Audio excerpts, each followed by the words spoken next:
black storm coming. See the lightning strike. Black people rising.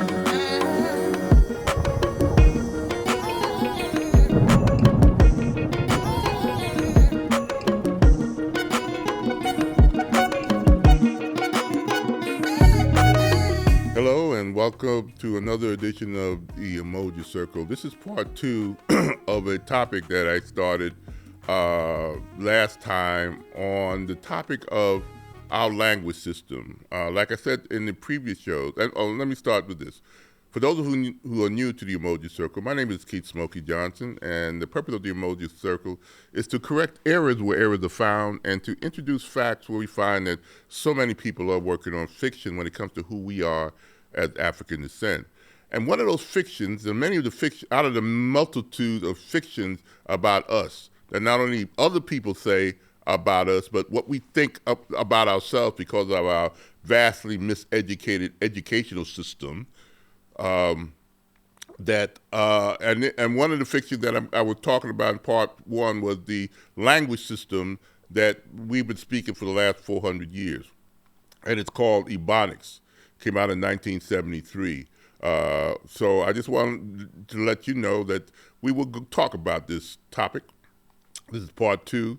The first time I came on with this topic in part one, I introduced you to a great scholar who was the founding father, they consider, of what they call the Gullah Geechee language. And his study of the Gullah Geechee language, on the coastal line of Georgia and South Carolina and places like that along the coast, like islands like the Hilton Head, around that area. Anybody out who lives close to Charleston, South Carolina, who are familiar with the Gullah people.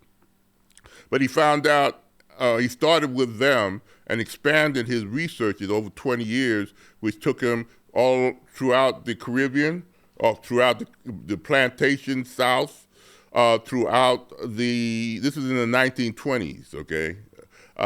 Throughout the South America, Brazil, Central America, across again the Caribbean, west coast of Africa, and he found that a lot of the people of the diaspora, us, who came out of the conditions of enslavement, the people that were brought and kidnapped hundreds of years ago, brought with them a language system, even though they were forced to speak this English. And English, as you might hear in this next video clip, I want you to understand, by another great scholar, I want to introduce you to is Dr. Molefi Kete Asante. He's the chair of the Africana Study program at Temple University. This man has created over 100 doctorate degrees for people going through his program there at Temple University. He written about 70 or 80 books, so the brother knows what he's talking about. He's one of the greatest minds. I think he got his doctorate in his early 20s. This is the man I also study, who also introduced me to Lorenzo Dow Turner and his great works. So I'm going to have you listen to him for a few minutes, then we'll come back and continue our discussion. Don't be confused in this Ebonics debate and discussion about the words. That's the point I want to get to. See, vocabulary is a very small part of a language. And those of you who know me or who have known me for a long time know that if vocabulary meant that you understood a language, I would be speaking the most perfect French. I have a good vocabulary in French. In fact, I've had a vocabulary in French since high school.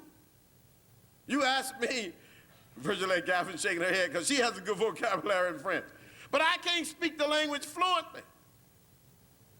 Even though I have a good vocabulary, I have to rely on Dr. Barr. I think it was Dr. Barr, read this for me, explain this to me. But my vocabulary, just to give me a word, I can give you a lot of meanings for French words, but I can't speak the language fluently because language is more than vocabulary. It's the structure, the sound, the philosophy of the language. That's what you have to get into in order to understand a language. And so if we look at Ebonics, we see all these words that we think that we understand. We say, oh yeah, I understand that. Why is that guy saying this is a different language? I understand it. These are English words. This is just bad English. No, it's not. Look at English itself. English is 80% made up of Latin words. Latin-based words make up English. They either came from vulgar Latin or they came out of French or something, old French. So you got words like debilitate, words like feast, host, chapel, chauffeur. All of those are English. I mean, those words are out of Latin. But yet English is not a Romance language. It's not like Italian, Spanish, and French. It's considered what kind of language? A Germanic language. Why is it a Germanic language and not a Romance language when most of its words come out of the Romance language? It is a Germanic language rather than a Romance language because the sounds of English and the structure of English are more like Dutch and German than they are like French and Italian. So when you listen to Ebonics, you have to listen carefully. You're not hearing English. You're hearing something else. And that's why vocabulary is the least. When people tell you about languages, if a linguist would tell you, if you're talking about a language, the least aspect of a language is its vocabulary. The main aspect is understanding the structure. What are the rules? How does this language operate? What's its philosophical worldview? How do people view different things? How do they count? How do they pronounce things? It's a different way. And what are the aspects of the language that are inherent in its history? Let me give you an example of what I mean by that, and then I'm round this out. See, in Ebonics, there are proverbs in Ebonics that are not in English, but they come out of the history. And when I was a young person growing up in Georgia and I was working in the cotton fields, and my uncle John Henry, he could carry 3 rows at the same time and pick cotton. He could pick 3 rows at the same time. I only pick 1. And he would see me struggling in a hot sun, and he would look over and he said, boy, you better learn how to work, or else work gonna work you. Now, that's an idiom of Ebonics. That's not an idiom of the English language. That's an idiom of my language. Comes from my people's history. Boy, trouble gonna fall, and when it falls, it ain't gonna fall on the ground, it's gonna fall on somebody. Those are idioms of the language. You see what I'm saying? That's a part of the lexicon. All languages have their own lexicons. Their lexicons come out of myths, come out of the legends of the people, come out of the histories of the people, you see. So the lexicon of Ebonics is rooted right in the history of the people. And that brings me to this point. I will never understand why so many African Americans got up and disparaged the language of their mothers and fathers. I'll never understand that. Welcome back. Hope you heard something new and you understand why I am loyal. I have like I said, a language loyalty to Ebonics. Why? Because I study. I learn from these great men who many of you might never have heard of. Or I'm sure some of you've heard of Ebonics, but it's just something that is in passing. Oh, just bad English, or we speak bad. No, no, no, no, no, no. This is a righteous, real, unique language system that you and I speak. We might not know it, okay? We might think it's slang. Slang is not the same as the language. Slang is here today, gone tomorrow. I think today kids say a bag when they're talking about a lot of money.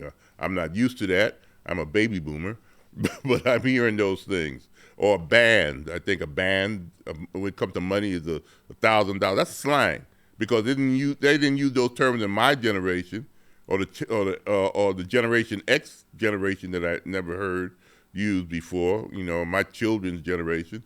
But but that's a slang. Okay, and those come and go. Sometimes they enter the language system, but normally those are fleeting.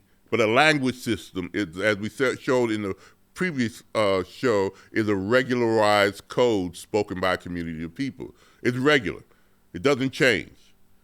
So there's certain terminologies that were spoken by your grandparents, your great-grandparents, that you might even use without consciously understanding that you're speaking more an Ebonics language than you are speaking standard English, okay? So I always believe that I speak at least two languages, the Ebonics language and the standard English that I was taught in public schools and such.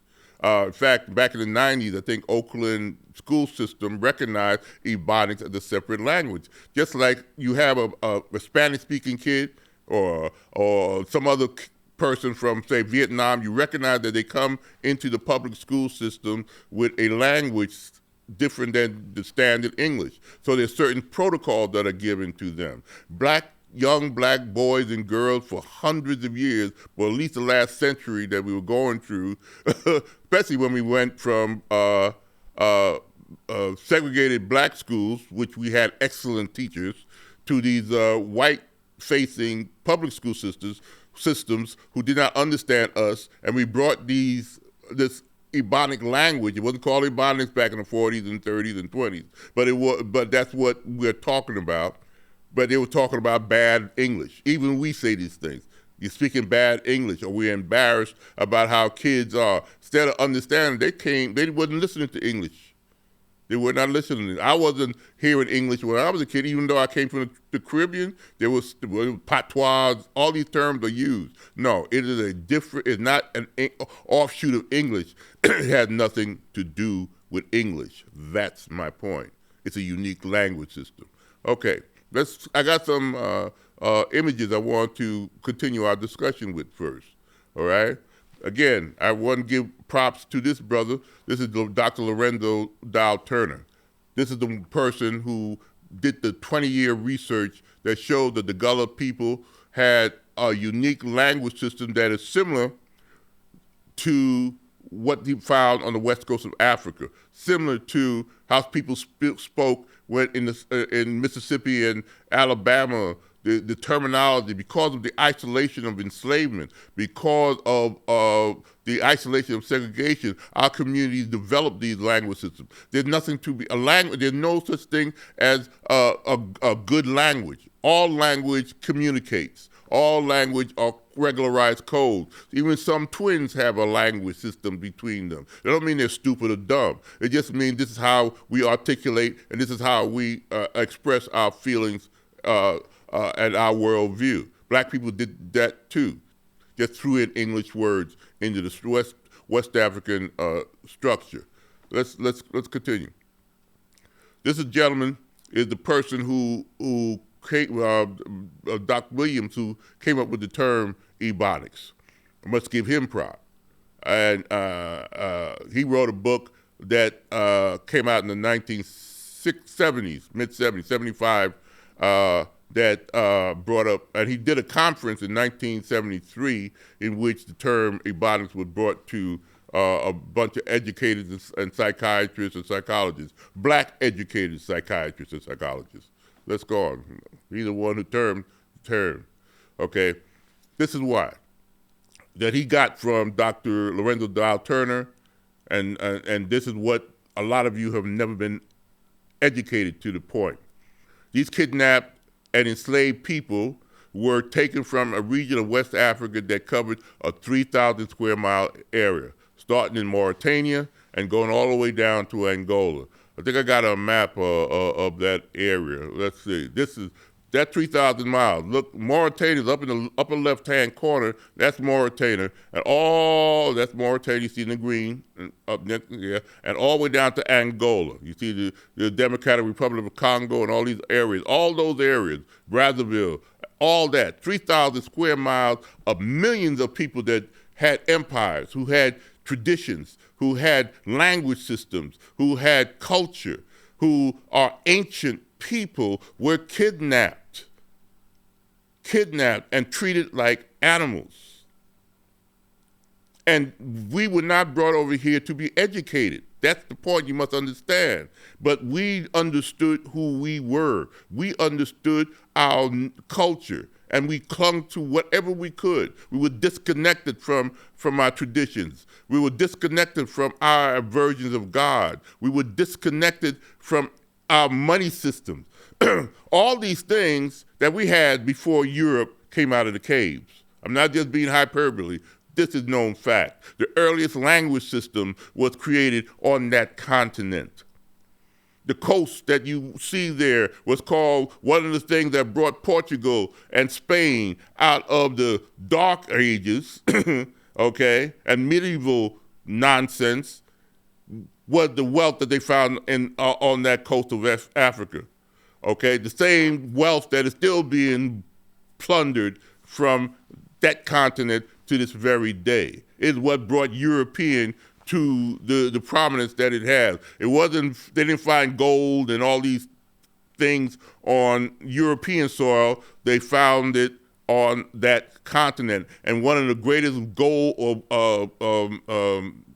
value that they found was in black gold, black skin. And we also brought our language and other things that we brought to it, to the Americas, the Caribbean, and so forth. Okay, let's go on. Not only did these diverse African people had different names for God, different expressions for hello, different traditions that expressed their worldview, not only did they have to learn how to communicate with each other, they had to also learn how to communicate with the dominant society.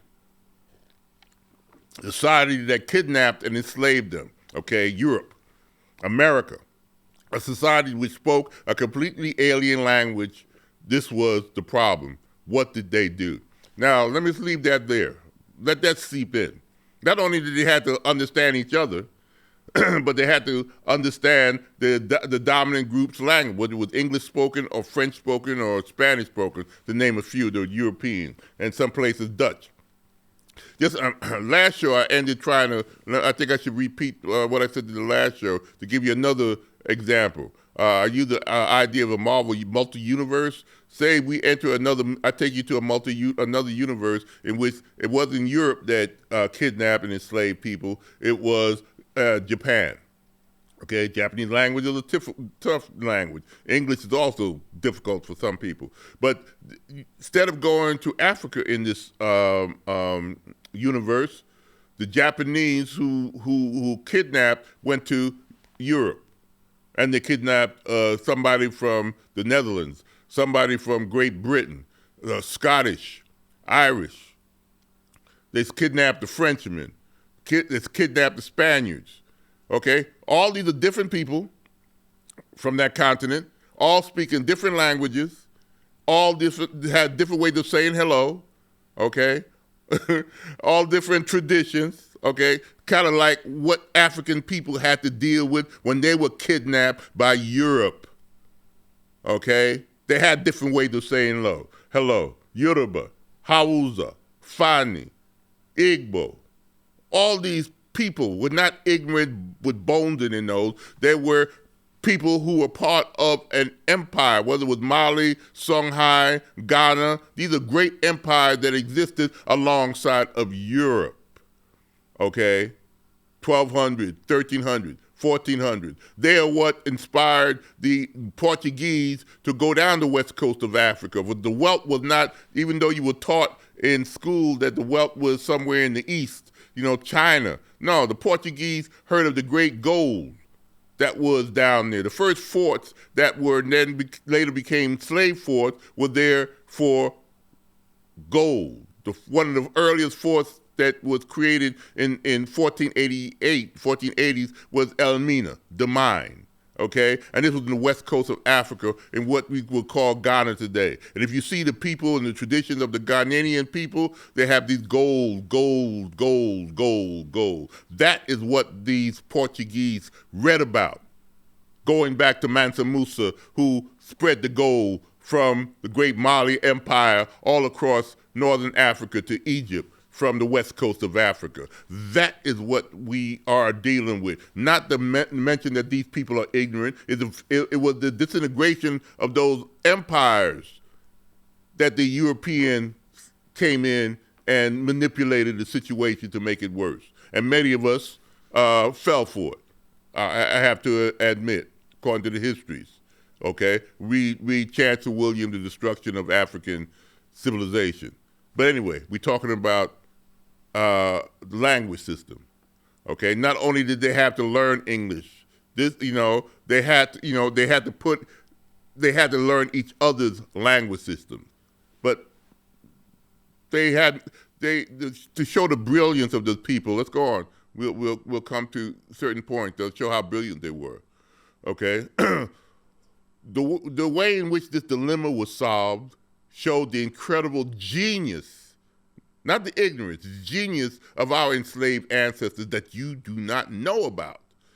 They took the familiar structures or syntax, all languages have a syntax, the structure of their West African language, not the Germanic English language, along with the sounds, the phonetics, how they enunciate words or along words. Again, like I said in the previous show, when you hear a black preacher say, Jesus, stretch out, that's West African. That is not the Germanic English language, which is clipped and talked like this. That's not English. That is West African. We speak West African structured Ebonics. That's what Ebonics is based on, okay? And dropped into those West African language structured English words. 85% of English is Latin words, right? Came from Spain, Italy, French, okay? English, okay? But is English a Latin language? No, it's a Germanic language. The structure of English is German-based, not Roman-based. But 85% of the words that you use in English came from Romance languages or Latin. Yet you are held in high regards, and the English are told that they are, great, and they're any kind of shown of intelligence if you spoke like a proper Englishman. No, you're speaking German, okay? Queen Elizabeth, who just passed, and Charles III, or fourth, whatever he is now, okay, their ancestors, the person that we fought in the Revolutionary War, Charles III, they were Germanic. They were German, Hanoverians. They only changed their name in the 1900s to Windsor because of World War I. Okay, know your history. They didn't want to have that German connection, even though they were German. English is a German language with 85% of Latin. Yet we are, and same thing our people did in the last 400 years. They spoke West African languages, and they found a way to combine them, and they put English words. So when our children are talking and when we are speaking, we are not speaking English. No, that's why, the English person not speaking French, Italian, or German, not speaking a Roman language. Let's get that straight, okay? You see, I'm passionate about this because we believe to lie ourselves, and our children pay the price when we laugh at just like Dr. Sante said in there, I can't believe we laugh at our parents. That's how sick and damaged we are, still need to heal, okay? Let's go on to the next one. Any linguist will tell you that of the three major aspects which makes up a language system, the least important aspect is the vocabulary. Again, take English. Okay, this is basically what I said before. Its syntax, structure, and phonetic sounds come from Germanic language system. Okay, 85% of the vocabulary words used in English come from Latin, whose structure and phonetic, applications are closer to Spanish and French and so on. Okay, let's go on to the next one. It's in the books. Separated from white America by law, enslavement, Jim Crow, it shouldn't be a surprise that we speak in a way that was structurally and phonetically familiar to us on the plantation and other segregation. When they brought us over here in the Caribbean, where they would season slaves or torture them to break them, they would buy large lots of people from the same region. Remember I told you in West Africa? Those lines that you see in that map that I showed you before were not the way the Africa was delineated by lines. The line that you see of the African map or any African map that you see today was created in 1884 to 1885 at the Berlin Conference by Europeans who carved up for colonial reasons. All those lines, all those boundaries, that's a European creation. The word Nigeria was not, there was no such thing as Nigeria. The region, we call it close to the Niger, was the country of Nigeria. That's why they have something like hundreds of languages. Okay, this is a European creation. Boundaries. Okay, let's go on. Yeah, I want to prove my point about the language system. Look at Nigeria itself. It has over 500 languages, okay? A lot of our ancestors came from this area that we know today as Nigeria. It has 500 languages. And we think that we're more intelligent than the African brothers and sisters that come over. We descend from those people. Look at Chad, 120 spoken languages today. Okay, let's go. Zimbabwe, 16 official languages, including Shona, all and English. The Democratic Republic of Congo has 238 languages. Our people are brilliant, all right? Central African Republic, we got 50 African language system.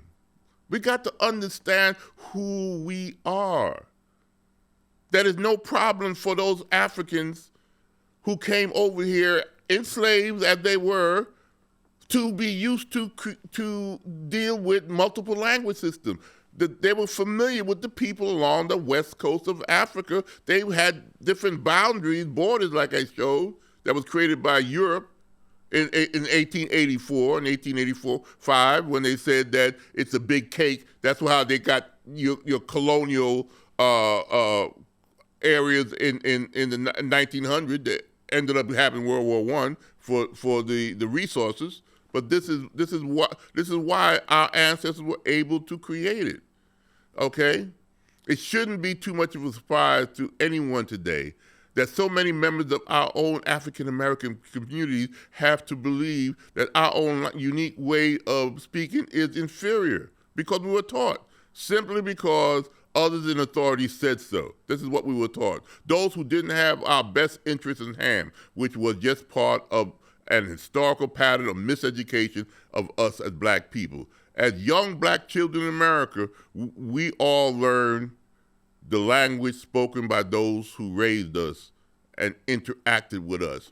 Don't laugh at our people, okay? Don't laugh at our people. We all define ourselves by the words we use. And I believe that every generation of African Americans must redefine within the context of their own time. But I gotta go. So until next time, peace, Hotep. Bye-bye.